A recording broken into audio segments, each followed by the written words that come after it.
आ जाएं। सर, आपकी कॉफी।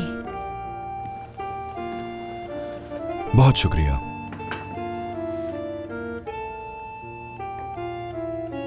ये कैसा लग रहा है सबा? जाहिर है ये अभी मुकम्मल नहीं हुआ है। हो सकता है तुम्हें समझ ना आए।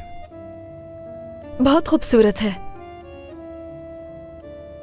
मुस्तकबिल में मैं ऐसी ही किसी जगह पर रहना चाहता हूं। अल्लाह करे ऐसे ही हो। अच्छा, मुझे ये बताओ, तुमने अपनी अम्मी के लिए कोई मदद तो नहीं मांगी, लेकिन उनकी तबीयत कैसी है? अम्मी अभी ठीक हैं। ठीक है, लेकिन मैं तुमसे कह चुका हूं सबा, तुम्हारा सौतेला बाप तुम लोगों के लिए मसाइल पैदा कर सकता है। ठीक है, इस बार तुम्हारी अम्मी बच गईं, लेकिन वो उन्हें मजीद तकलीफ दे सकता है। अपनी अम्मी से पूछो कि उस आदमी पर हमें जरा सख्ती करनी चाहिए।